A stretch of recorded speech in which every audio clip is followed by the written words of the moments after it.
I declare the Ordinary Council meeting of the 21st of November 2023 held in Council Chambers at Level 2, 388 Hay Street, Subiaco, open at 5:32 p.m.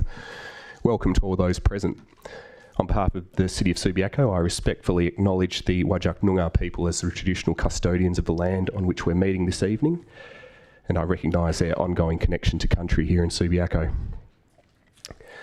So I'll take attendances now. We've got 3 councillors approved for electronic attendance, 2 of those being Councillor White and Councillor De Vries. We're expecting Councillor Kosovic as well, but he doesn't look like he's joined the meeting yet. But I can confirm that all those 3 have confirmed that they'll be able to maintain confidentiality during any confidential parts of the meeting.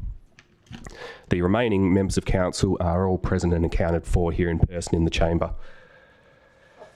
From the executive leadership team, we've got an acting Director Development Services, Adam Cousins, and the remaining directors and Chief Executive Officer are all here in person, able to assist as needed. Okay, there's no apologies this evening. No one on leave of absence. Is anyone requesting a leave of absence? Nope. Disclosure of interest. Councillor Johnston, I note that you've submitted a disclosure and you have, well actually it's the same one that you made for the agenda briefing, but we'll just hear it again if you could just read that out.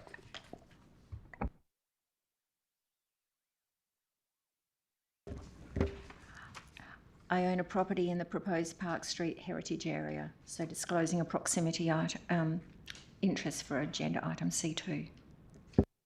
Thank you. Just confirming that when we get to C2, we'll ask you to leave the meeting and then we'll tell you when we've finished.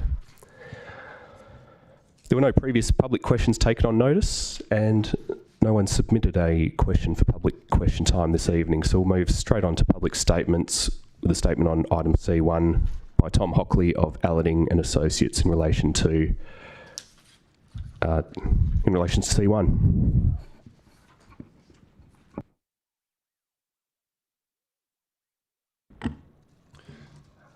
Thank you very much.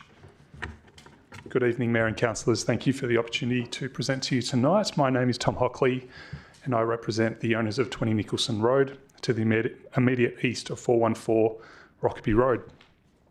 Before getting into the specific concerns of my client, I wanted to reflect on the discussions at last week's agenda briefing session, where a number of queries were raised by Council on building height. The LDP nominates a building height of 3 stories for this site. The LDP does in fact allow a building height bonus of 1 additional story where certain criteria are met, including design excellence and sustainability measures. Therefore, it would be conceivable that a development of 4 stories could be reasonably contemplated on this site. However, what you're being asked to consider is a 5-storey building with a substantial 6-storey rooftop structure. As a result, car parking is non-compliant, noting that public parking in the area of Subiaco is very limited. As we heard last Tuesday, if parking was required to comply, this would result in the further loss of deep soil planting area and potentially the ability to retain an existing tree, which would in turn result in a poorer outcome on the streetscape. These issues are a direct result of the scale of building proposed on a relatively constrained site. Each issue could be addressed through the removal of the 5th storey, bringing the development into compliance with building height, car parking and deep soil. So moving now to the specific concerns of my client. So the proposed amendments have only marginally reduced the building height by approximately 1.7 metres from the original lift core and only 0.6 metres from the original roof pitch. The resulting effect is limited, with the building continuing to project above the roof line of 20 Nicholson Road to the east. The height is a result of the introduction of a new private rooftop terrace and associated structure, housing the communal staircase, private staircase to the penthouse below, lift core and plant area. The rooftop structure has also been designed with a nil setback to the eastern boundary in lieu of the 4 metre requirement, bringing the bulk of the highest part of the building closer to 20 Nicholson Road. And there was a plan I circulated to Council on Friday that showed the southern elevation comparison of the original proposal and the proposed modified proposal. As a result, my client has ongoing concerns that the impact of the proposal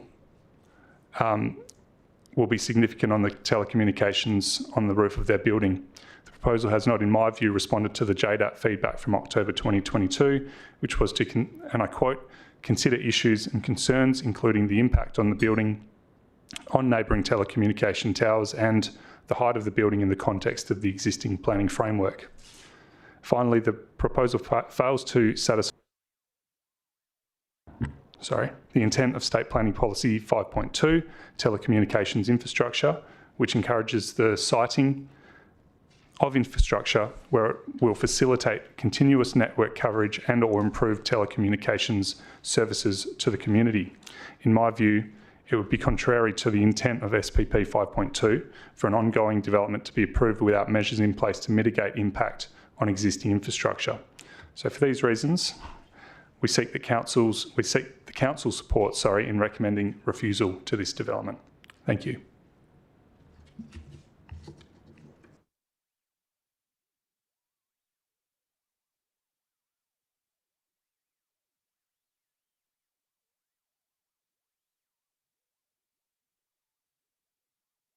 Yeah, thank you.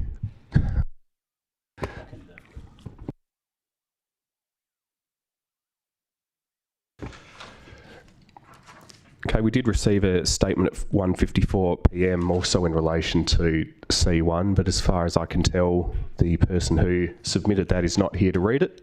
It was sent to councillors all by email, so those on that distribution list I'm sure will have read and taken the statement on notice.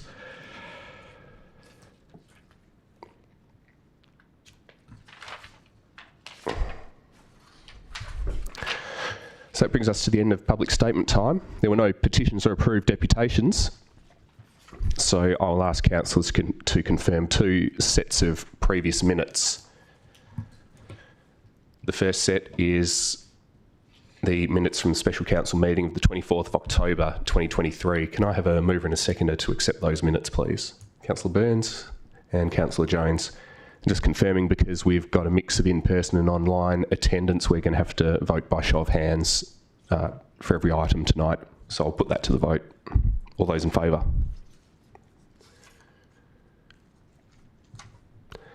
Okay, those minutes are accepted unanimously, which currently is a vote of 8-0. The second set of minutes are those for the Ordinary Council meeting of the 31st of October 2023. Can I have a mover and a seconder to accept those, please? Councillor Burns and Councillor White. All those in favour? Again, those minutes are accepted 8-0.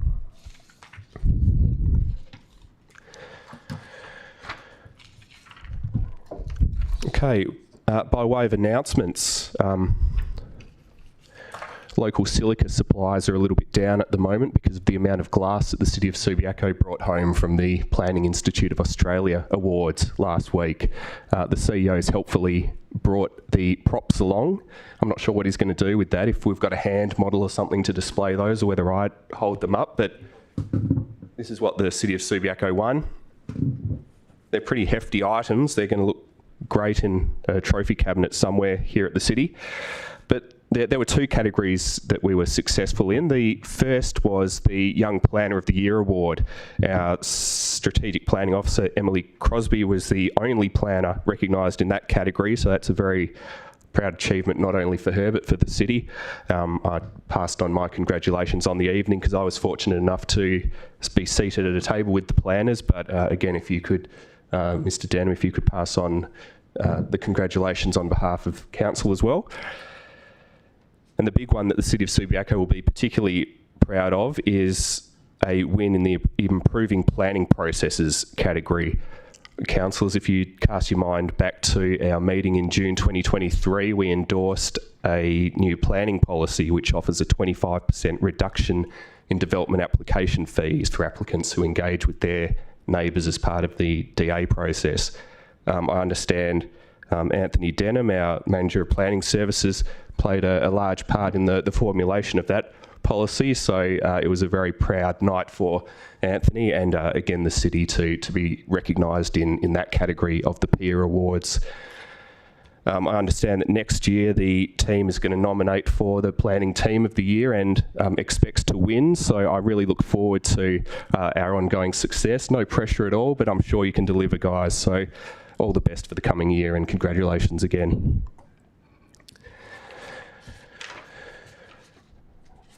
And since the last meeting, in case anyone missed it, Subiaco is the most livable local government district in Australia. It's nice to be recognised. Okay, that's the end of my announcement. So let's get into the officer reports for this evening. We've got a number of items which could potentially form part of an en bloc vote. And the question for councillors is how many of those will remain en bloc? The possible en bloc vote I've got in front of me at the moment would consist of items C1, C2. C2 is already out because we've got a proximity interest.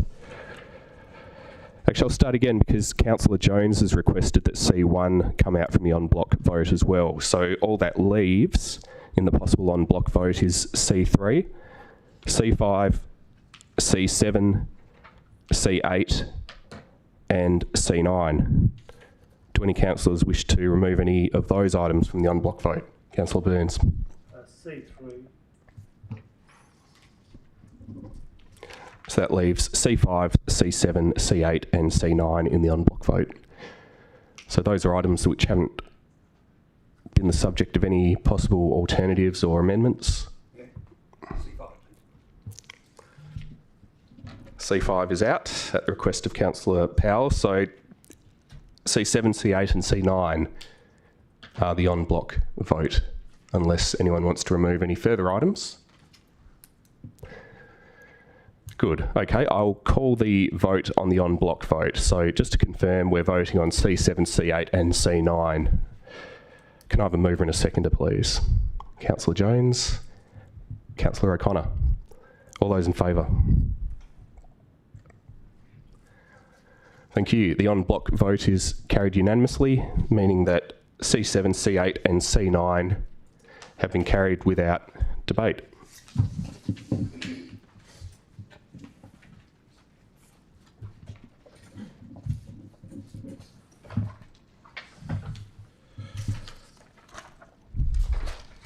Councillors, we've got 6 remaining agenda items, so we'll move through those now. First off is C1, the Responsible Authority Report for 414 Rockaby Road, Subiaco. We've got an officer recommendation on what should go into the Responsible Authority Report that gets submitted to JDAP, and that would be a comment in support of a conditional approval. Do I have a mover and a seconder for the officer recommendation?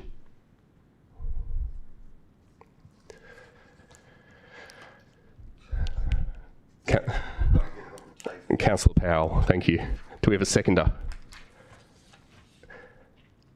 Councillor De Vries, are you seconding? Thank you. Councillor Powell. Thank you, Mayor. Look, that's quite serious. We do need to get on the table. We do need to have a council decision, I think, on this. But where I'm coming from, it's probably not going to be in great support of it. But look, there's no doubt that this application that's before the council now is a considerable improvement on the previous application, which was 6 stories, 6-storey block, and the size and bulk were made even more challenging by the lack of setbacks. It was very much an in-your-face design. Look, this is better because I've chopped a floor off the height, reduced the number of apartments, and included setbacks. So aesthetically and functionally, it's a better outcome. But it is still a substantial building and requires substantial discretions. So there's certainly valid planning grounds to refuse it, especially in regard to height. It's still 2 stories over. The 5th story is set back. And then there's that unofficial 6th story, which is pointed out in the public statements, of the terrace on top for the exclusive use of the penthouse. Look, this application certainly doesn't meet housing diversity or affordable housing targets. So while it's much improved, it's still very big, much bigger than allowed for under the Rockaby Road South local planning policy, which was for 3 stories and no bonuses. Look, just before I get onto the Rockaby Road South policy, a little bit of history. When the Minister for Planning imposed those unfair modifications for higher density in certain parts of the city, she urged the council to create local planning policies to overcome the problems that she had created. So the community went around doing that, but then the first one was the Shenton Park local precinct policy, and it failed at the first hurdle when the developer argued that the R codes allowed him to develop the property to its full potential and no local planning policy could stop him building 2 5-storey towers on Railway Road. So fairly much in the local area, the minister's mantra that it would improve public confidence in the planning process by giving power back to the community seemed pretty hollow.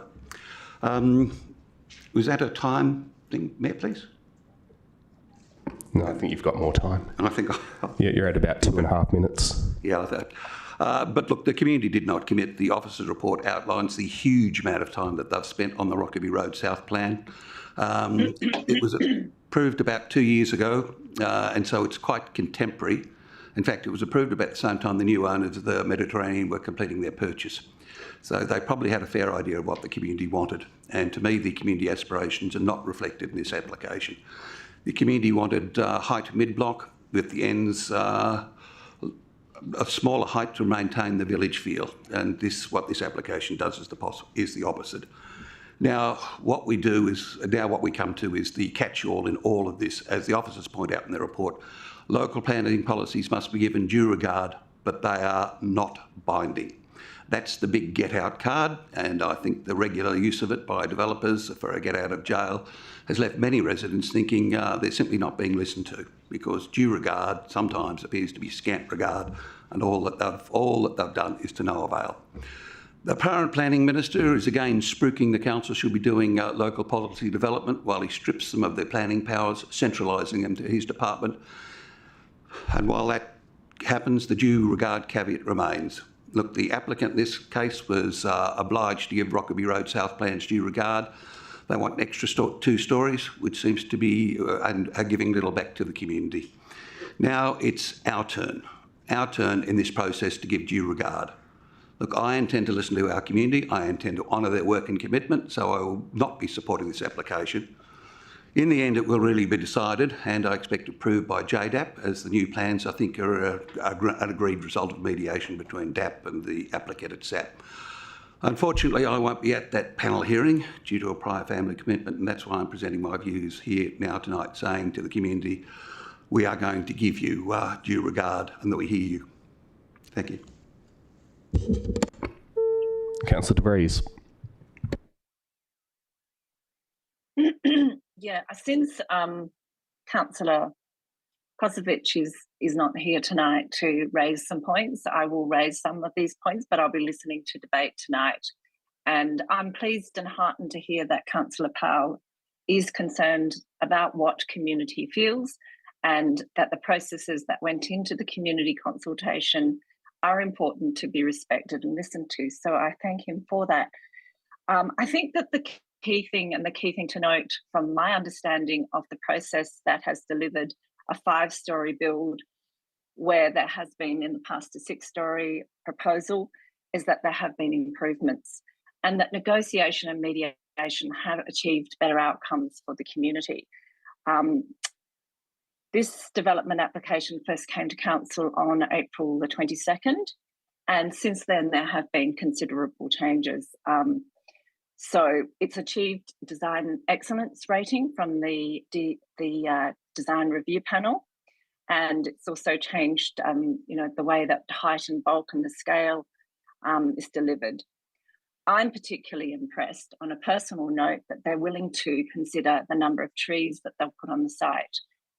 Whilst it's not ideal to have trees on a rooftop, I'm not sure yet how they'll achieve that. I believe that the goal to improve the number of trees around a site, and perhaps even the sacrifice of 2 parking bays so that they can have 2 medium trees where there may have been parking bays, I believe is an improvement, because we do need to consider alternatives to to, cars, as much as possible, people should be finding alternatives. And I know that parking is at a shortage in fact on Rockaby Road, but I think it's hopeful that our patterns of using cars are starting to change.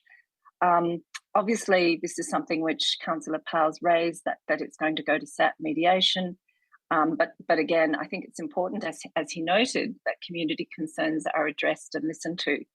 I guess the point I want to make is that the mediation process has improved and achieved better outcomes, and that we have to use those processes in a way that actually supports improved outcomes. We may never achieve the outcomes that we want. And this is the disappointing part, I think. The disappointing part is we have these expectations, and we can speak on behalf of the community. And I believe that's what our role is. But also we need to be able to be realistic about what we can achieve. And if we've achieved something quite positive, that we should celebrate that. So I'll be listening to the debate tonight. And again, I did feel that it had to come to the floor. So that's why I seconded this officer's report. But I also commend the officer's report to council, and I hope that everyone does consider the benefits of what's happened over the last 2 years since it first came. In fact, it's not 2 years, actually, it's only a year and a half. Thank you. Sorry. Thank you. Before I ask for a speaker against, I've just got a question based on something I heard a moment ago. It's just about mediation. Can I have confirmation that this has been to mediation, and what's happening now is that the development application is going to be reconsidered by JDAP? There's no further mediations programmed. Is that correct? Acting Director of Development Services, maybe you could take that one. Thank you. And through the Mayor, I'll defer to the Manager of Planning Services to answer that one. Thank you, and through you, Mayor McMullen. So this has been to mediation 3 times, and it's due to be reconsidered by the JDAP on the 1st of December. There's a meeting scheduled. So no more mediations. Thank you. And just one more question. If Council doesn't support the officer recommendation in the absence of an alternative, what happens? This isn't a situation where we can have a deemed refusal, because the RAR, as I understand it, will go to JDAP regardless. But Mr. Denham, maybe you could clarify what happens if the Council does not support the officer assessment. Yeah, thank you, and through you, Mayor McMullen. So I guess if Council wasn't to make any resolution tonight, then the city would still need to send the responsible authority report for JDAP to consider. Just to preface that and give some context, if no RAR is submitted to JDAP, they can make a decision based on there being no report, which is not recommended at all, because then they wouldn't understand the conditions that we're recommending and imposing for valid planning reasons. So I guess there's that. Yeah, I think that might answer your question. Well, I might be preempting a situation that's not going to arise, but if Council doesn't carry the officer recommendation, does the RAR get sent off in any case? Yeah, we would still send it off, yeah. Thank you. Speakers against the officer recommendation. Councillor Jones. Thank you. As a new councillor, obviously I'm getting to grips with all of this. It's all new to me, so it's taken a while to get my head around what we're actually being asked here. My understanding is that this is not permission for the development to go ahead. It's not even giving a blessing to the DAP to do it. So the question to me was, what is the actual question that we're being asked here? And it seems to me that it's actually about the Rockaby Road South local development policy. We spent a lot of time and effort, the planning department, coming up with that policy. We got community input on it. We've approved it. This is now a question as to how committed are we to that policy. It seems to me that this development is asking for some extraordinary discretion, and I'm not sure how I would explain to a member of the public why we as a council would approve something that seems so clearly outside what the policy was trying to achieve. So my concern here is that if we do approve it, then we're effectively trashing the policy that we signed up to, that we approved. That's why I don't feel that I can support this policy. Thank you. Any speakers for the officer recommendation? Question. Councillor Burns, a question.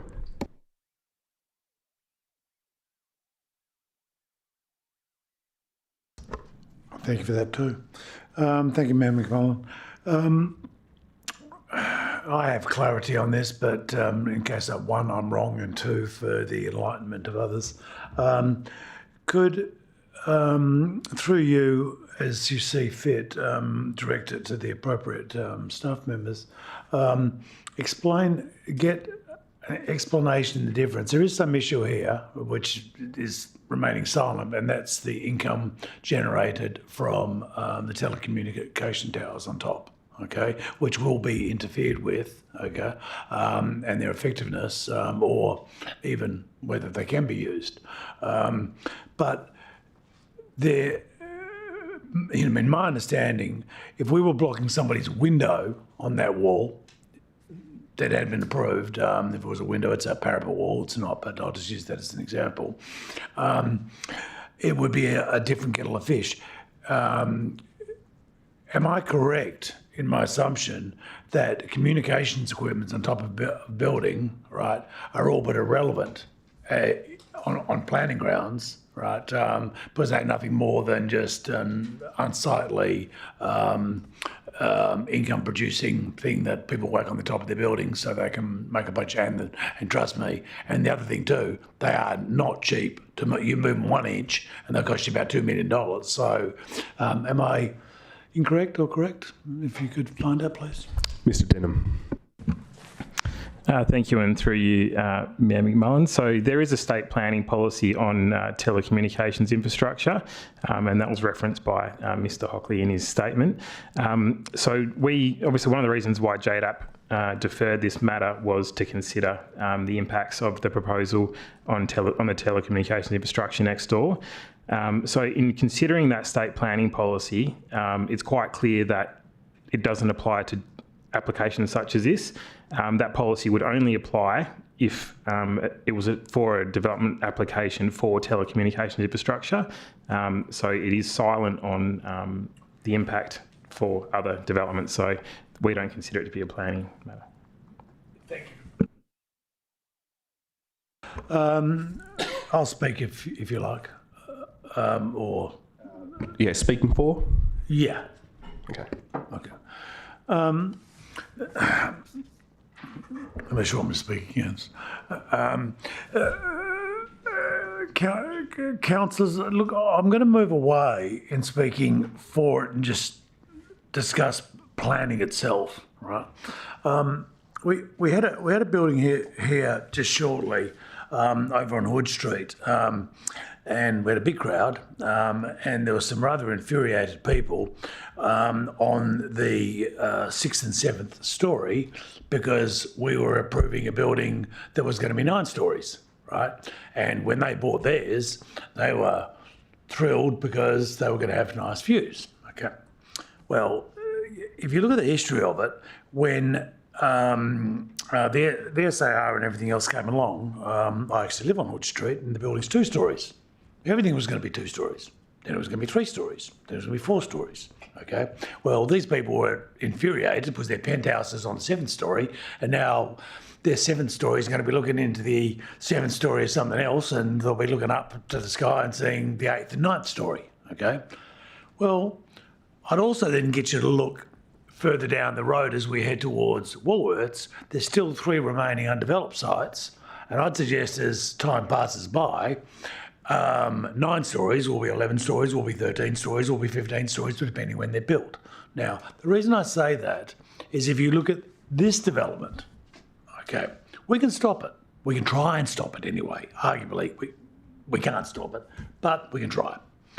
But here's your danger, and the danger is all over the city, and that's this. We approve it now. This is how big it's going to be.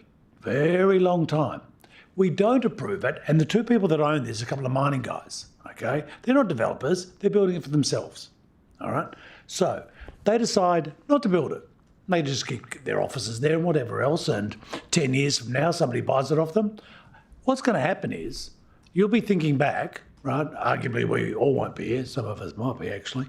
I know I won't be. But you'll all be thinking back, good God, if we just had have approved this, we wouldn't be talking about the 15-storey building somebody's going to put on the corner of this, okay? And that's what the future holds. And this is not a guess of mine. It just happens continually. We are sitting in a city with a 24-storey building, okay, on the corner of Rockerbie and Roberts. Whether you think it's good, bad or indifferent is irrelevant. It's 24 stories, okay? And if I'd asked any of you a decade ago, was there ever going to be a 24-storey building, okay, on Rockerbie Road, you would have laughed your heads off at me. But there it sits, okay? And I'd suggest to you, you're lucky it's not 48 stories, because right now we're talking about 30 stories around Subiaco Oval. You're talking about the same sort of height up at Princess Margaret, which is thingo. So look down the road, okay? This can be argued, good, bad or indifferent, as a safety measure, because it will be strutted, it will be broken up, and taking it ever apart again is not going to be an easy exercise. But it might happen in 100 years from now. So I just ask you to think about sometimes letting them go through to the catcher, okay, is not a bad move in baseball, okay? So that's all I'm going to say. I'm not speaking to the design. I'm not speaking to anything else. I'm speaking to what is down the road. And I tend to look very far down the road in most things in life. I'll leave it at that. Any speakers against? Councillor O'Connor. Thank you, and through you, Mayor McMullen. I'd like to second Councillor De Vries's comments about the improvement that we can see in this design. It's encouraging to see some concessions that have been made through the mediation process, particularly in terms of the setback, the height and bulk, and the setback particularly of those elements on the top floor. However, the city and the community has put a considerable amount of effort into developing a clear, detailed policy for the long-term future of Rockerbie Road South. That policy is recent and it is current. The policy sets out an expectation for corner development to be lower than in the middle sections. It's very, very clear. It's therefore extremely disappointing that this development does not meet the expectations of the LDP in terms of the height of this building, however much it is an improvement on what was presented previously. There are other aspects of the development where there are there are meaningful shortfalls. The parking is non-compliant, parking remains a concern in Subiaco, and there's potentially going to be negative consequences for the community as a result of that shortfall. The public facilities, I think, are only partially satisfied, and I don't believe there's necessarily a guarantee that some of those are actually going to come to fruition. I appreciate what Councillor Burns has just said in terms of we need to be careful about the potential for another development to come forward before us that is worse in many respects. But I think we need to be careful about incremental change in these sorts of areas. We've put together an LDP for a very specific reason, because we're concerned about the character of this area. There's something worth protecting and working to conserve and enhance. And if we give on this site, then how much do we give on the next, and the next, and the next, and the next?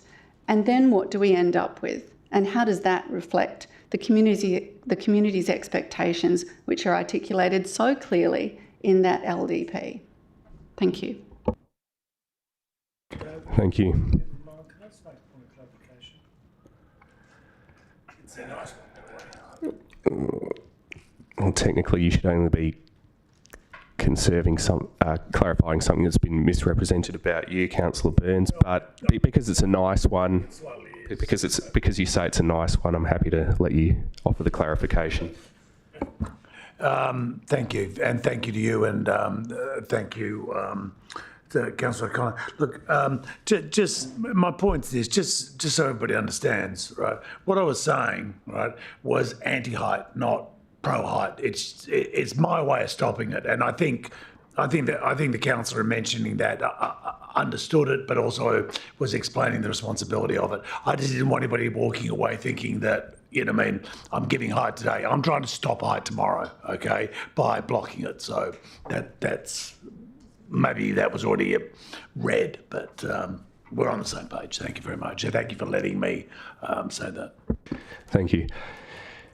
Any speakers for the officer recommendation? Councillor Powell, question? I just have a question, yes. It relates back to the previous remarks that you were making about the officer report.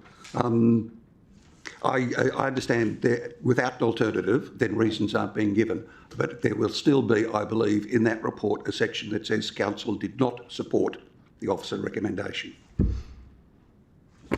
Is that correct? Mr Denham? Thank you, and through you, Mayor McMullen. Yep, that would be correct. I'll take speakers for or against at this point. Councillor White.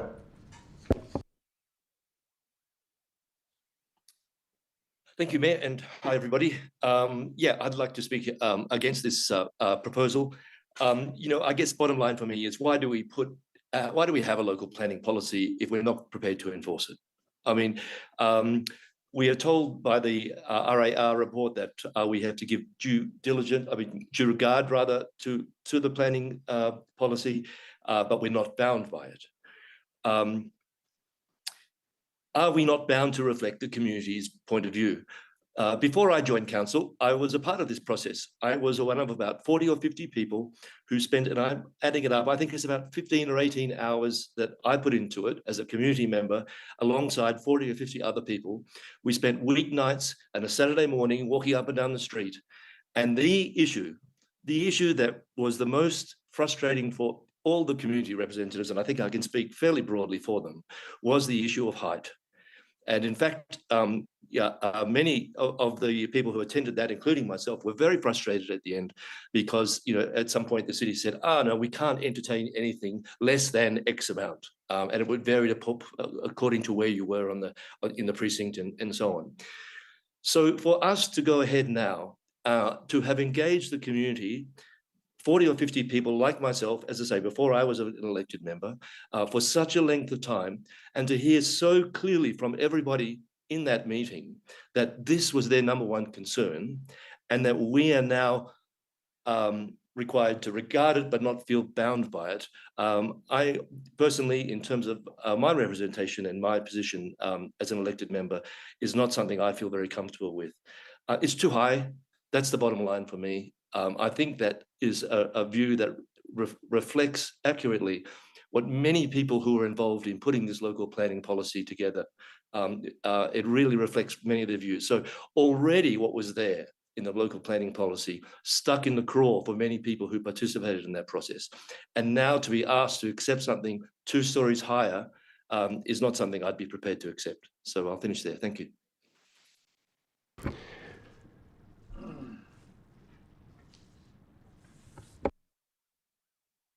Thanks, Councillor.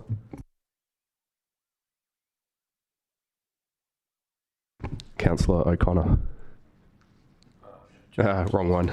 Wrong. Councillor Johnston. Am I able to ask a question through you? Okay, thanks. Through you, Mayor, I just wondered if someone can tell me what the relationship is between Chris Marr, or what the interest is between Chris Marr and he's on the design review panel, I believe, and is he also a proponent with Hames Charlie? Mr. Denham. Thank you, and through you, Mayor McMahon. So, yeah, Chris Marr is on the city's design review panel, and the applicant or the architect for this proposal is the same company that he works for, so he declared interest. Thank you. I guess, you know, my views reflect what you're hearing from the other councillors. I think, you know, it's really disappointing that, particularly when we have someone on our own design review panel, which sure he declared an interest, but he's still been part of designing a building that is not in line with the with what's outlined in that local development plan, and it's a recent document. It was put together in 2021, so it's extremely current.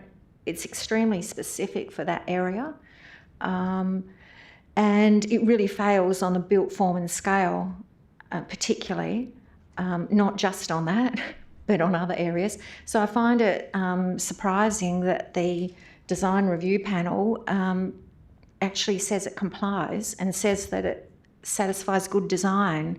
I just can't see how it can satisfy good design when the Rockaby Road South Local Development Plan actually states what good design comprises, what the criteria is, and it doesn't tick it. So how can our own review panel come up with something different? I don't understand that. That's not a question. That's just it's a rhetorical question and a statement. I also note that in that local development plan, a couple of things. It certainly doesn't satisfy, I don't think, section 5.4, the facade design. It really makes note of it being fine grain, providing frequent entrances and having an active facade to reduce the proportion of inactive frontages. That's really very much to create and preserve and enhance the village vibe that goes on in that precinct. And I don't really think it satisfies that. And the other comment I'd make is about the rooftop trees. And on section 3.2, it talks about the building height, and it mentions specifically that rooftop plants servicing and lift overrun should not extend over 3.5 metres above the top of the building, and specifically, you know, it shouldn't be visible from the street. So the rooftop trees are not going to improve the amenity at all, or they shouldn't be, because they shouldn't be visible. That's my understanding of how I've read that. Happy to be corrected on that. So yeah, I guess that's my summary. That I find it disappointing that our design review panel has considered this a building that satisfies design excellence. Thanks. Thank you. As the only elected member who hasn't spoken, I will now briefly enter the debate to speak against the officer recommendation, and it's on the basis that, in my view, the application is arguably inconsistent with our local development plan. And I say this because in the vision outlined in the local development plan, it talks about a future for Rockaby Road South that includes not only opportunity, but certainty for future developments of affordable and mixed-use housing. It's that certainty which I think will be lacking if one development after another we deviate from such a new policy in favour of developments which do not comply with our own policies. Therefore, whilst I acknowledge that we aren't to slavishly apply these types of planning documents, I do think it's important and consistent with the vision of the Rockaby Road South LDP that we go to further lengths to see that the terms of the LDP are more closely adhered to. Therefore, I will not be supporting the officer recommendation either. Councillor Powell, you moved, so did you want to close now? No, look, I think it's most of the points have been raised in this debate, so I'm quite happy to leave it go as it is. I will call the vote. All those in favour of the officer recommendation? All those against? Okay, the item is lost unanimously with a vote of 0 to 8, meaning that Council does not support the officer assessment contained in the RAR. Thank you, councillors. We'll now move on to C2, the proposed Park Street Heritage Area, and Councillor Johnston will ask you to leave for this item.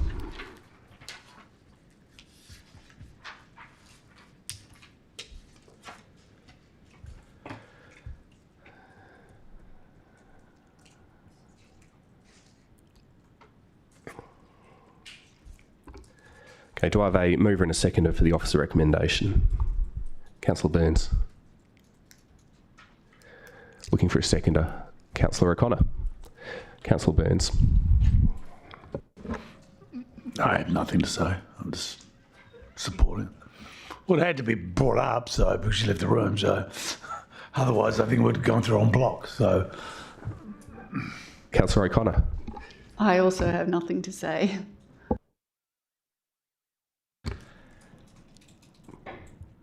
Does anyone want to debate the item? I'll call the vote then. All those in favour of C2. The item's carried 7-0.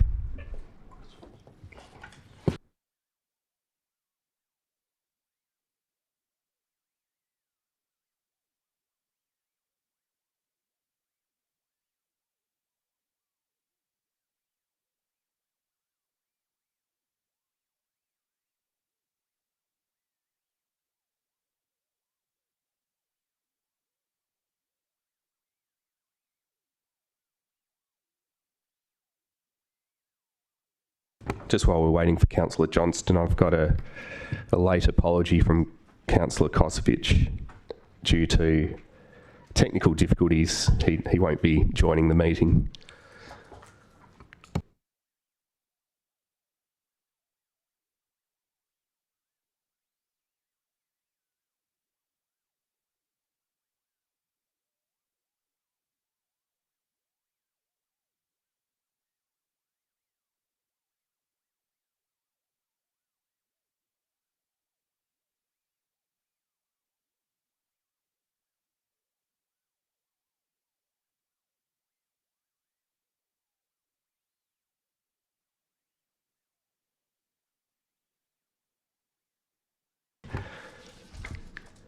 C3, the Reflect Reconciliation Action Plan endorsement.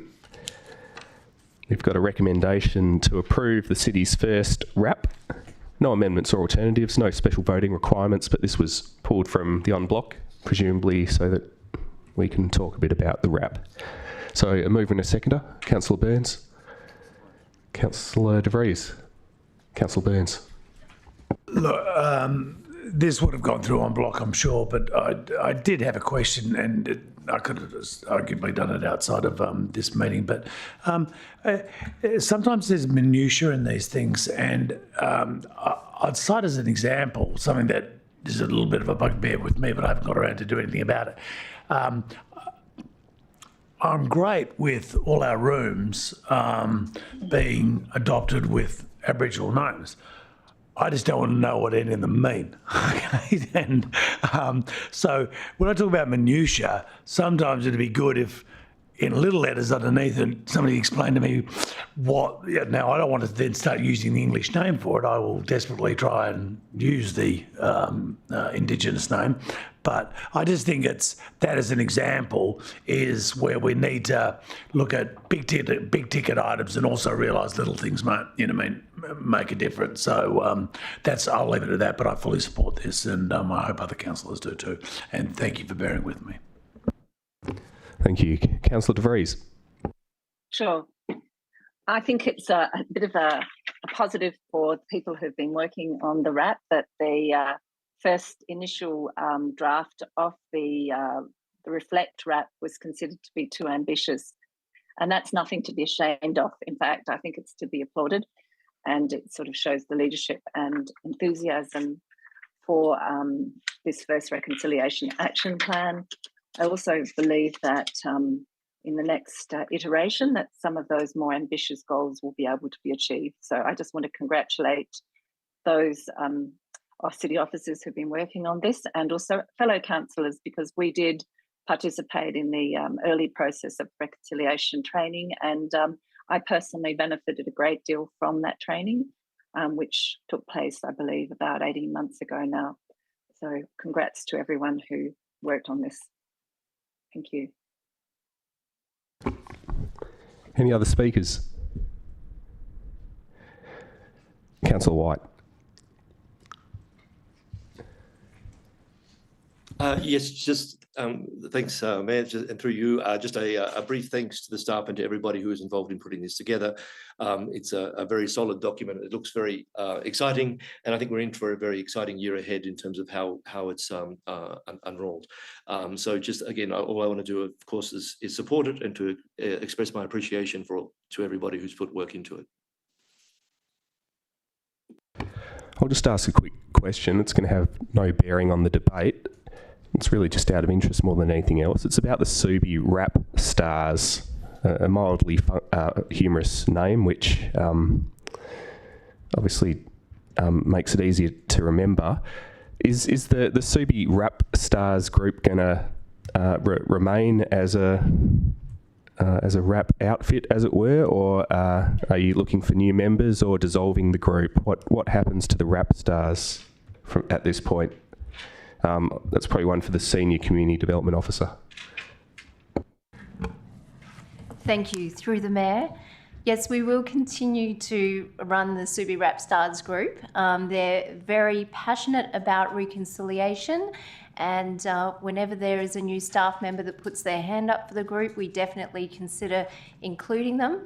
And their role moving forward will be to help with the launch celebration and also to help with the implementation of some of the deliverables.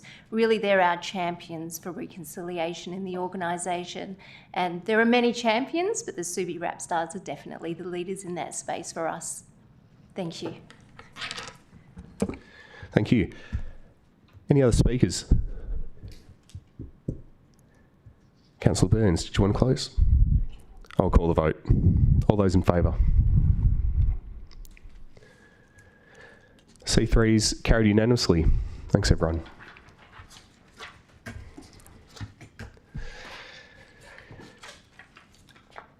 Moving on to C4, the Town Centre Parking Precinct Plan. This requires an absolute majority, which ordinarily would have been 5 elected members.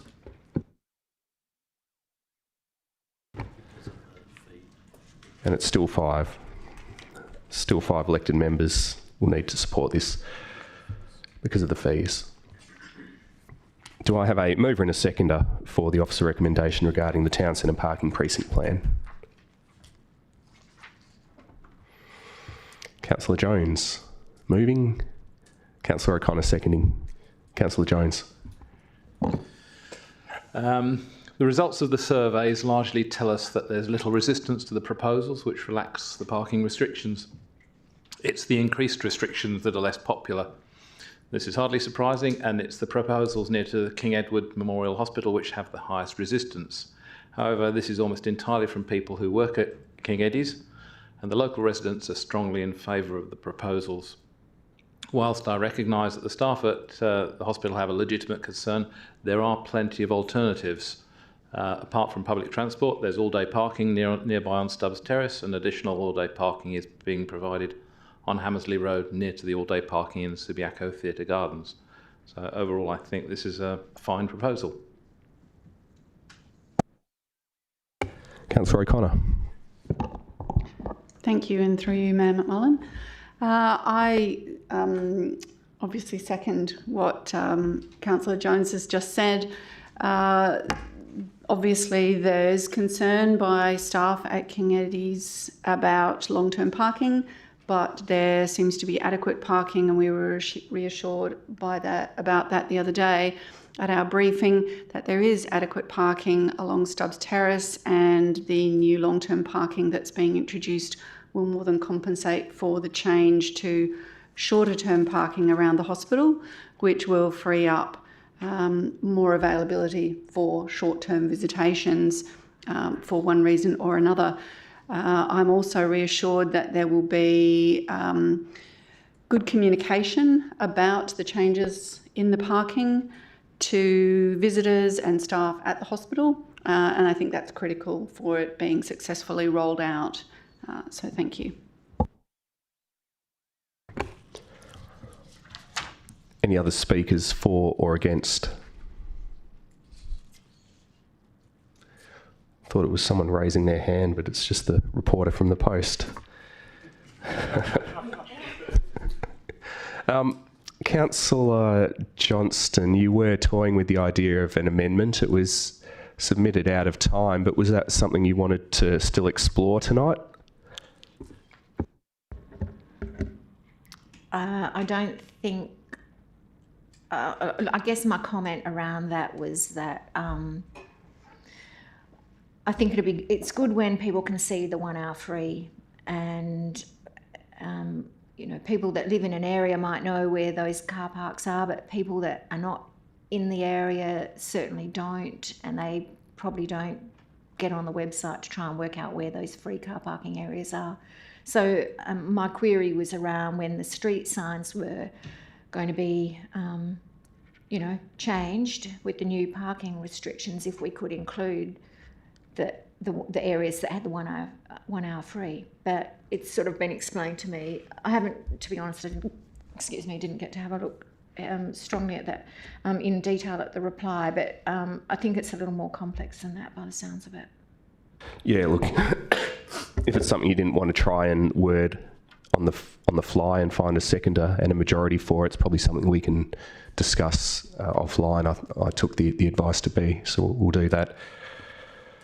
Any other speakers on C4? Councillor Jones, do you want to close? I'll call the vote. All those in favour? All those against? The item's carried 7-1.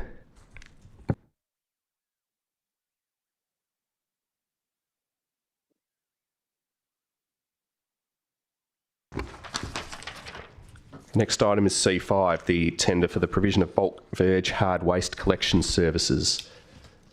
This has been pulled from the on-block vote by Councillor Powell.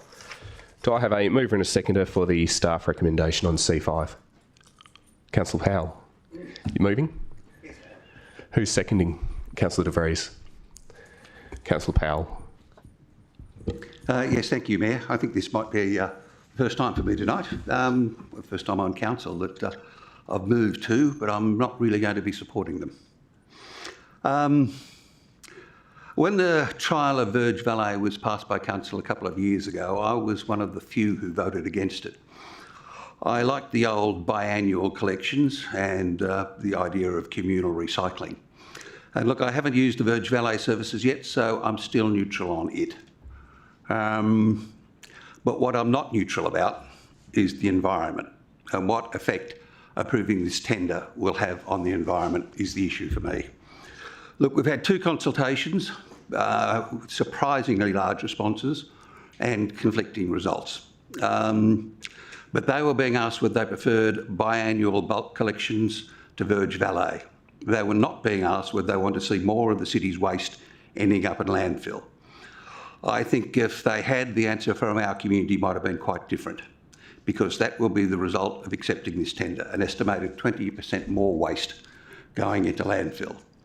And I don't think in an era of increased concern about sustainability, about environment, and we are an environmentally conscious council, the first to be certified carbon neutral. We win Waterwise, Verge Awards, good environmental decisions are in our DNA. So to me, I'm a bit befuddled about how we got here. The dubious honour of Subiaco becoming the first, and to the best of my knowledge, the only council to go backwards and to put more into landfill. That's a really dubious honour. Look, approving this tender would go against the state government's waste policies. It's against the Walga waste recommendations. And for goodness sake, it's against our own waste policy adopted in 2017, which lists as a main priority reducing the amount of waste that goes to landfill. And that's even proclaimed on our website. So I don't even know whether we can approve this tender without breaching our own policy on landfill. Accepting this tender also has another poor and somewhat overlooked outcome in that it will continue to deny, I think, our business community, which contributes about half our income, access to the same bulk-based services that the rest of the community enjoy. And I don't think that's fair. There was a plan for them to be able to sign up for the pre-book services, again, potentially reducing landfill. And then there's the equity for apartment owners who don't have storage sheds or areas for storage like me. Accepting this tender has another poor outcome that, for me, is a major issue that was never brought to a council workshop for us to nut out, and it landed on our desks before we had any real time to consider it. I think that was an error, and perhaps this is our last chance to address it. If we vote to accept this tender tonight, nothing is not to accept this tender tonight, nothing's lost. There is still a council decision to bring back biannual bulk annual collections, but we can give ourselves time outside the hothouse of election jockeying to take a hard look overall and not gauge it seemingly on a conflicted popularity contest. Maybe we can discover some way that we can have bulk waste collections that will not further impact on the environment. Maybe there's a hybrid solution. Maybe there's a way to make it consistent with our own stated policies, but we won't know until we try and figure it out. And tonight we have a chance to do that, to take a breather, to think, and it comes at no cost. It's a free hit for anyone who wants to take it. Okay, thank you. Councillor De Vries. So tonight, we're not here to debate the return or otherwise to Verge Valley. We're simply here to show fidelity to a council decision that reflected over 66% of community who voted on a community survey, Have Your Say survey, which came at the end of an 18-month trial, whether they supported a return to bulk waste pickup. A number of fallacious arguments have been put to us tonight. One is that this is environmentally unsound in comparison to the alternative. I mean, Verge Valley having had less pickups and certainly fewer people use the service than perhaps they do with the bulk waste.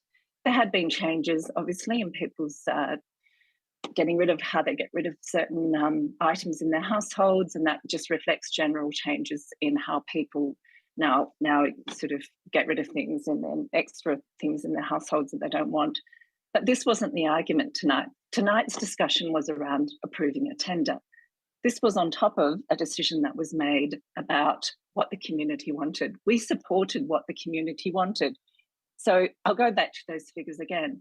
66.5% of the community in the one survey, there was one survey, not two, approved the return to bulk waste. 99% of non-users rejected Verge Valley, and 51% of users also rejected Verge Valley. These results speak to what the community wanted. Then I come to another argument. They all go to landfill.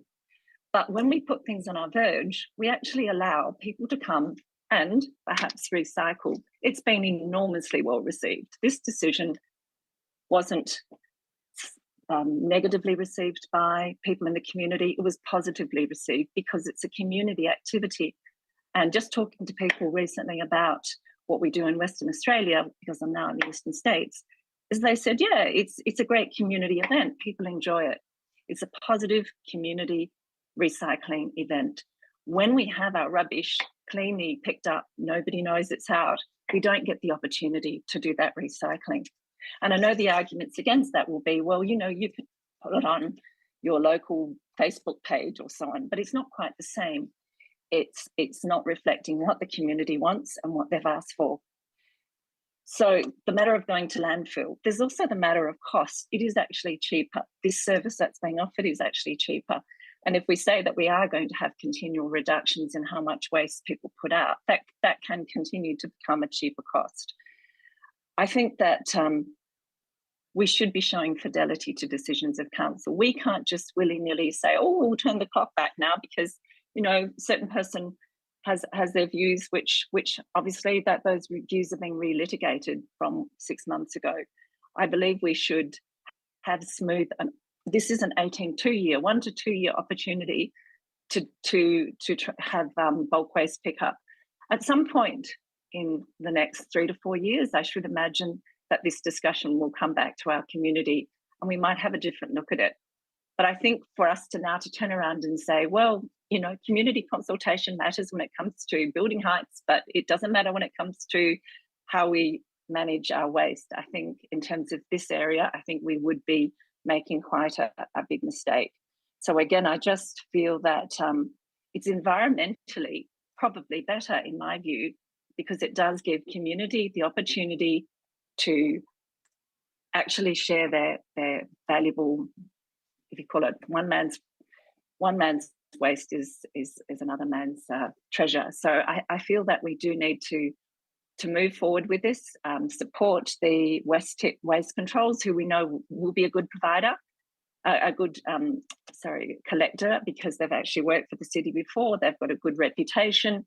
They are compelled to send their waste to the WMRC according to the establishment agreement, but that's something which is in accordance with the requirements from the city.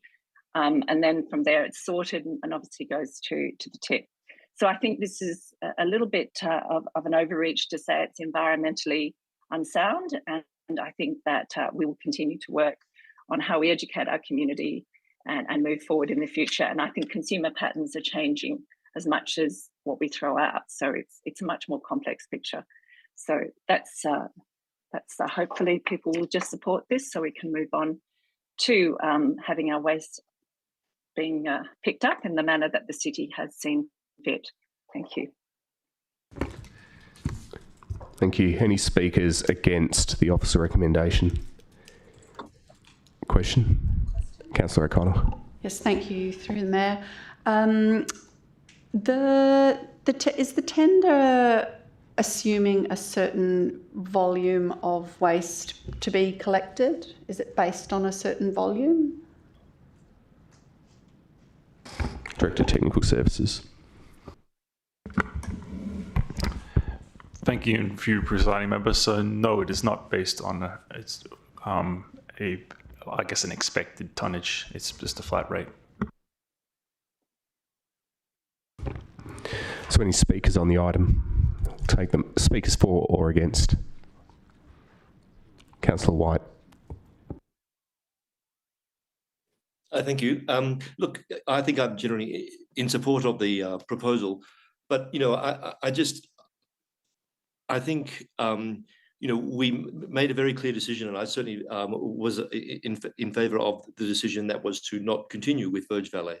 I think as a council and as a city, including the administration, you know, that really should give us pause to reflect. I think we know that people are wanting bulk waste removal, and of course that's why I think this proposal is a good one. But it doesn't replace the need. I feel like this is sort of incrementalism in terms of how we go forward with this. And I would just want to make the comment, I guess, that this is still a really live issue. It's something that I think we still need to be focusing and talking much more about, whether it's in workshops or in motions brought to council. It's not something that I think we can now just wait till it comes back sometime in the future. I think it's a very live issue, something that we need to reflect on more strategically and move ahead with. That's not to say that the tender is a bad idea in my view, and I recognise Councillor Powell's concerns with it.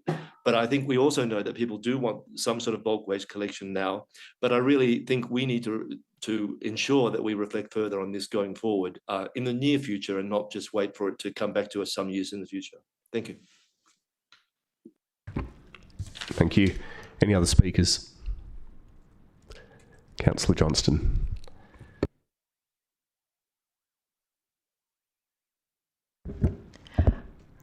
I was just going to make a comment that I think it's something that probably we need to do more in the education and communication space to residents in the city of Subiaco, because it's certainly not something I had a lot of awareness around before I was elected to council. I didn't really even know what Verge Valet, that it wasn't green waste. I thought it included or was green waste. So I actually don't know that a lot of residents are maybe not really across the issues the effect on the environment, because I do think there's an environmental impact, and I think the cost. I think the cost sounds like it's more with the bulk collections.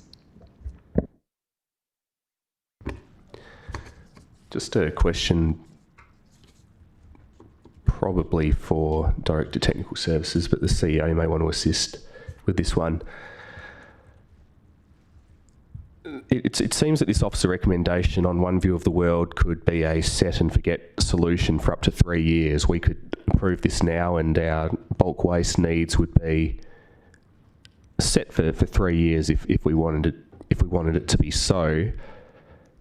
In the absence of any council resolutions in the short to medium term, when would our bulk waste handling next be up for some kind of review or consideration? So obviously, as you can see in the recommendation, we do stipulate that this contract term is going to be for 1 year initially with two extensions at the city's discretion, and acknowledging there could be, at a later point, a further decision from council as far as change to that service. I might also add that the way we've structured the tender is such that we've got quite a bit of flexibility as far as increasing or decreasing services. So for argument's sake, if down the line there's a consideration for a hybrid service or something else, or there's another best practice, we've got the flexibility with this contract to respond to that if council give us the direction. So we've got quite a flexible contract. It's very deliberately set on a 1 year, rolling contract. If indeed there's a future decision from council to vary or modify the service going to the future. So we've got some flexibility there. Is your understanding the same as mine, though, that for the time being, the direction set by council is to prefer a bulk verge hard waste collection service? That's the resolution that we've got from June, so that's what we're following. Yep. CEO. Yeah, absolutely. That's correct. We implement council resolutions. That's my responsibility under the Act, which means it's all my staff's responsibility. So we'll do that, but it doesn't mean that we can't have a conversation with elected members if they wish to consider continuing as is, or some hybrid method or methodology if councils wish to explore that. But as has been quite rightly put, this will implement the council resolution for at least the next 3 years, and it doesn't have to be revisited, but if council wish to, they can. Councillor De Vries, do you have a question? So through you, Mayor McMullen, so we've been talking around the reduced waste that was put out during the Verge Valet trial, and yet we've never had a discussion about why there was reduced waste. So is it to be assumed that people put less waste out because they became more environmentally conscious, therefore put less waste out, or because they were given a lower amount to put out in the Verge? So what is the assumption we can make from these figures, or are there no assumptions we can make other than that less waste was put out, but yet we can't really determine the causes or reason for that? And second question is it the case that we could limit how much goes into the bulk waste Verge? So we could say you can only put out 3 cubic metres per bulk waste pickup. I mean, is there anything to stop us from doing that? I mean, we've not discussed that, but I mean, it seems to be that the caveat is that we want to reduce the amount of waste that's picked up, but that's, a different argument. So is that something that we could perhaps look at in future rather than tonight, which seems to be simply making a decision about... Point of order, Mayor. Point of order, Mayor. This is debate. This is debate. This is continuing debate. It's not a question. Oh, then I retract that, Councillor Powell. Thank you for drawing that to my attention. I'm asking, is that possible? Can we possibly in future, or reframe that, can we in future consider limiting the amount of rubbish that goes out for the bulk waste pickup? That was my intention to ask that question. Thank you. From where I was sitting, to answer your point of order, Councillor Powell, I wouldn't call it debate. I'd question some of the relevance of the line of questioning. Before I refer the question, Councillor De Vries, what figures are you talking about? Are they figures in the in the officer report or attachments to the officer report? Because I'm a little bit lost.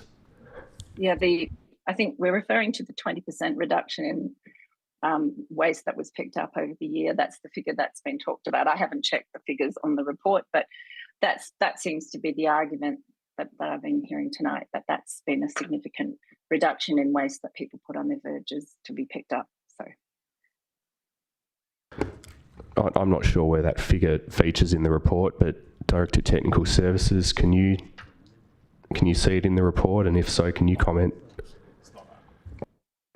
I'll just answer first. It's not in the report. That was the information that was contained and back in when Council considered this.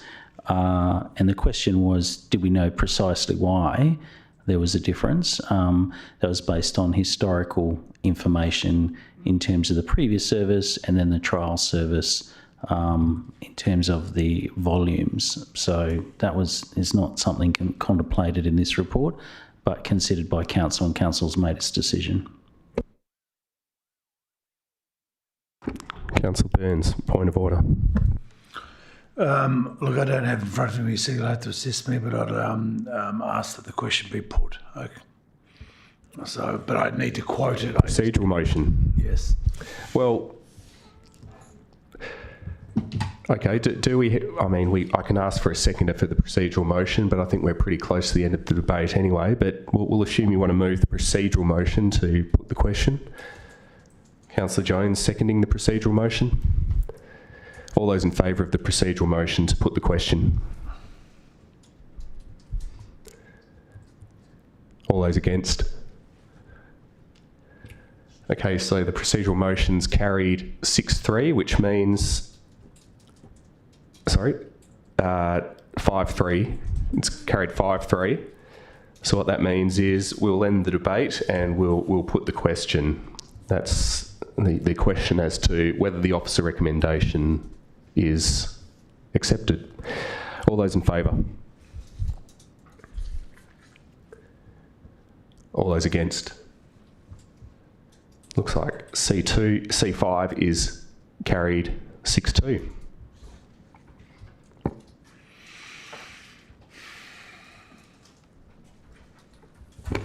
There's one more item this evening. C6, a major land transaction. Do I have a mover and a seconder for the officer recommendation?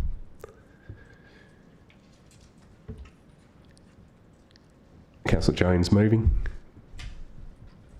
Councillor Burns seconding. Councillor Jones.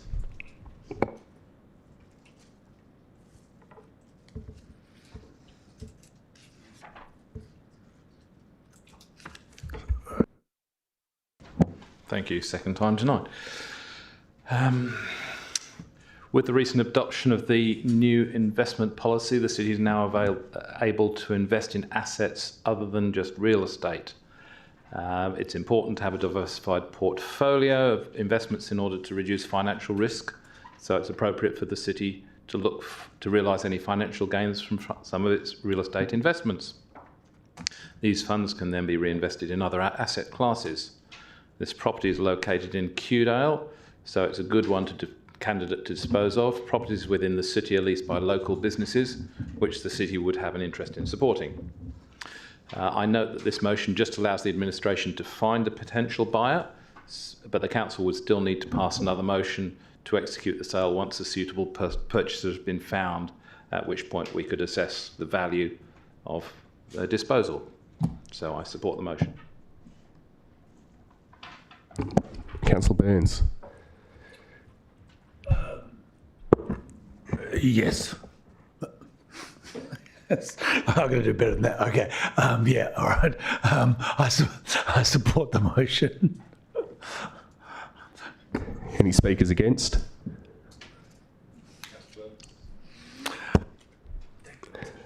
Any speakers for or against?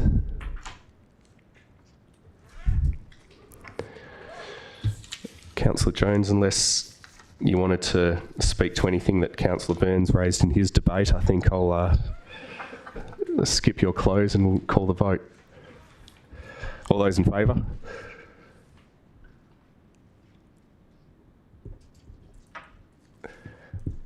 carried unanimously. Thanks, everyone.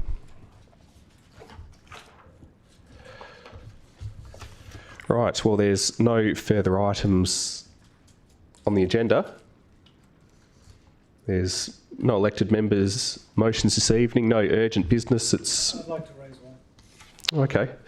Urgent business. What's the nature of the urgent business, Councillor Burns? My email issue. You've got a problem with your emails? Yes. And I believe it's urgent. You might need to work through that with staff then. Well, no, I believe it's urgent because it's before I have a duty that I've sworn to the community members, okay, to remain in contact with them. I'm currently, as people are aware, I changed my email address. The city's website currently shows that I have no hang on. The urgent business section isn't a forum to ad lib. Did you have a urgent motion that you wanted to move and seek a seconder for? Yes, I would like my new address just put onto the website so it just doesn't have my phone number on it. What's your new email address? mark@councilchambers.au. Okay. So the motion would be that. Well, I won't write it for you. How should it read? That the CEO instructs the IT staff to whoever member of that adds to the city's email address under council and mayor's profile my email address, which is mark@councilchambers.au. So it doesn't just sit there with a phone number, because it is a deception to it's confusing to the public. And I'm not talking about all councils and all that. It is just simply to put the address onto our website, and that is all I'm asking. And otherwise, it's pretty simple, okay? And it doesn't fall under legislation. There's no control over it, and I have every right to have an email address. And the city does not have any right to assign. Okay, well, we've got the gist of your so-called urgent business. I'm not entirely convinced that it is urgent business, but let's assume that that you're not able to correspond with the community if we don't consider and pass this. Well, we'll treat it as urgent for the time being. Do we have a seconder for Councillor Burns's urgent motion?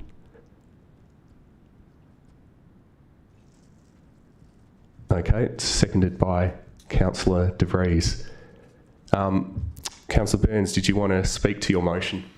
Look, yes, very briefly, and thank you, Mayor councillors. And I'm sorry to drop this in on you at this stage. Look, everybody knows. I'm not going to go into the background. You've issued documents, how you feel about it. There's people that don't care. There's people that do care. But look, when forgetting everything else, if somebody is told, look, on a particular issue, you really need to speak to Councillor Burns, and they get on the website and it's just got my phone number there, okay, and everybody else has things, I think people look at it and they're scratching their heads, okay. Now, if there was legislation, any legislation whatsoever that gave the CEO, right, the right to assign email addresses to people, right, then I would fully understand. I wouldn't say a word, and I would accept that. However, there is none, right? I have every right, but I have a duty to be in communication.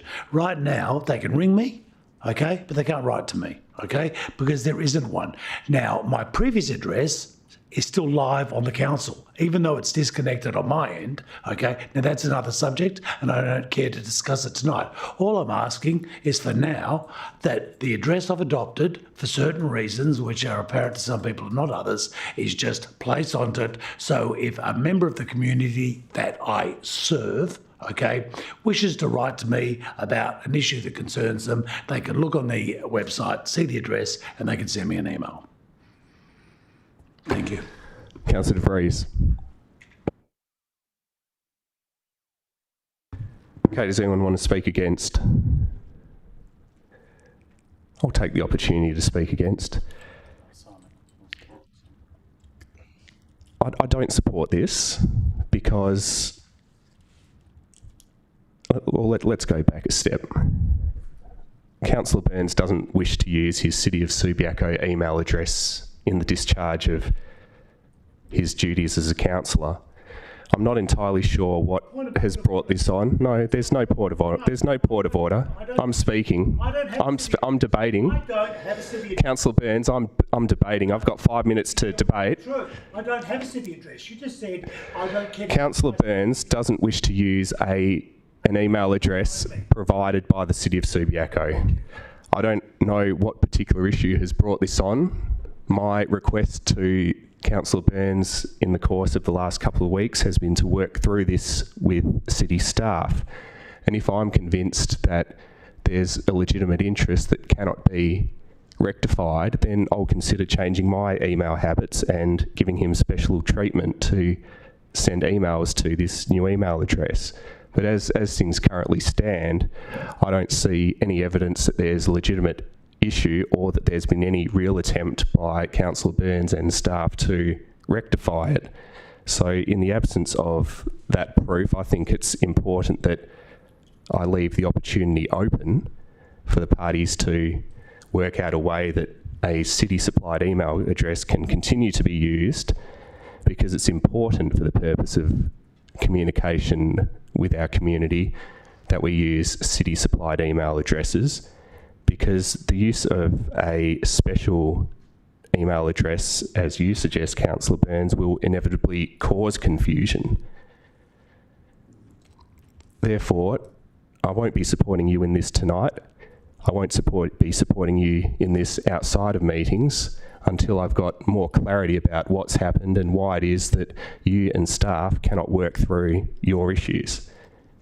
So I cannot support you this evening, and in all likelihood, I probably won't support you into the future on this particular issue either. Does anyone else wish to speak for or against? Councillor White. Sorry, thank you. I guess it's just a question. I don't want to waste too much time on the topic, but I guess the question is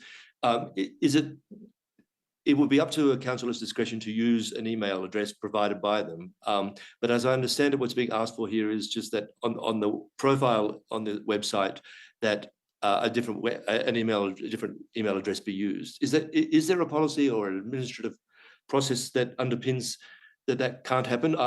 Again, it's an honest and open question. I'm not sure. What the problem is with that. CEO.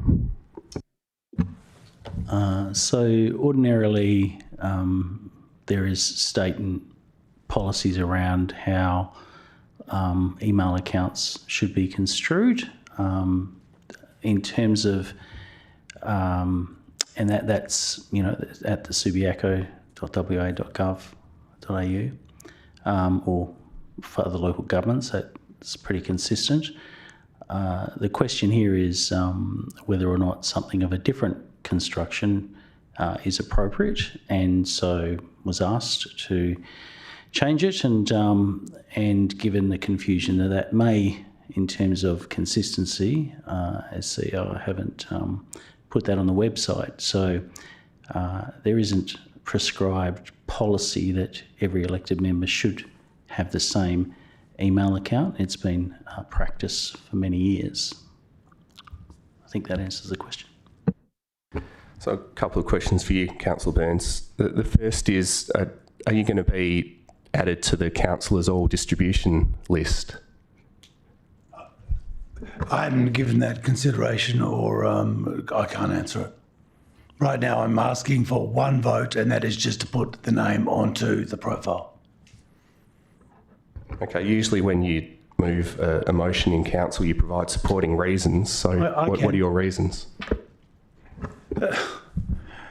Well, firstly, okay, if it is absolutely apparent, okay, that if I couldn't do it, it wouldn't have happened and my address would still be up there. And what the CEO basically just said, the legislation is silent to it. Okay, nothing says you can, I don't even have to have an email address. I can actually have a postal address on there and put PO Box 939 Subiaco, and people can write to me, okay? And the actual stuff, I would also add this, right? The staff have already started, and yourself and the CEO, writing to the address. It's already in use, All right. Well, I received Mr. Amley there, wrote to me today and put it on, he wrote to all councillors and he added my address to it. No problems whatsoever. Okay. It is already happening. I'm just asking something very simple. And the big problem you've got is you've got no right to stop it. And if you attempt to stop it, I would suggest, okay, that it is... Well, I don't need any suggestions from you, Councillor Burns. I was asking for some supporting reasons to explain why you brought this motion. I think we've got the extent of your supporting reasons, and that's all I wanted to know. Well, I'll add one thing to it. Do we have any other speakers for or against Councillor Burns' motion? Councillor Johnston.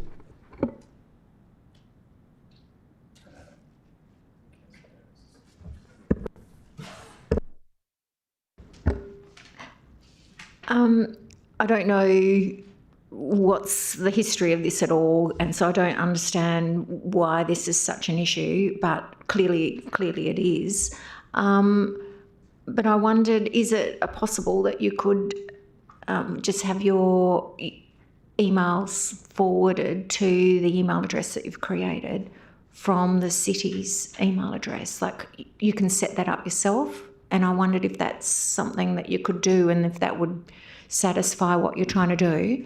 That was the first thing, because usually you can do a forwarding.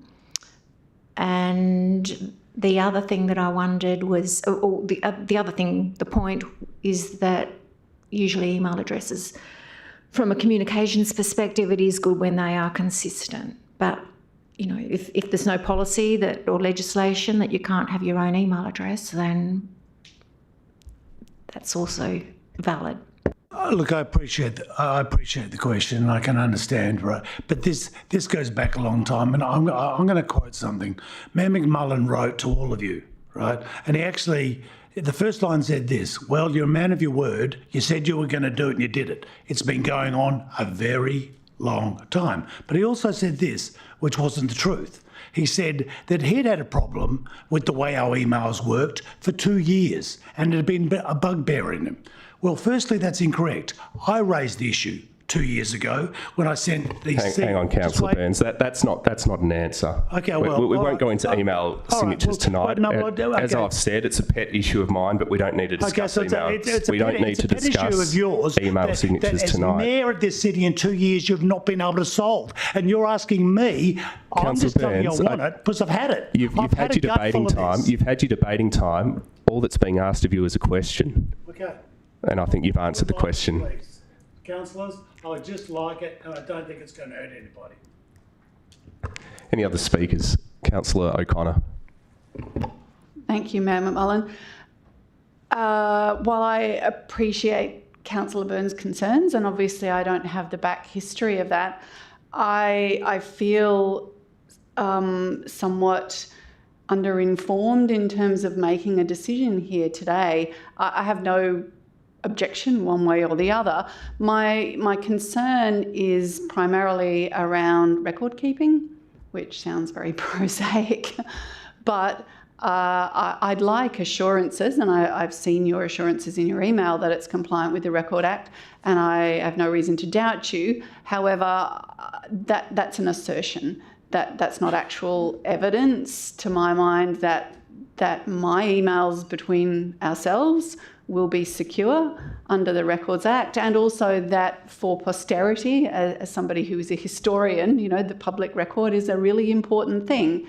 And I imagine our communications are subject to FOI and all those sorts of things. So I feel underprepared, and I'm not indicating a lack of support, but I feel underprepared to support you at this time. And I would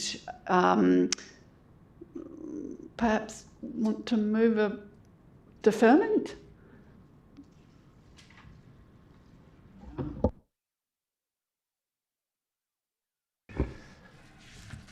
There's no further item to move on to tonight. What's the most appropriate procedural motion, CEO?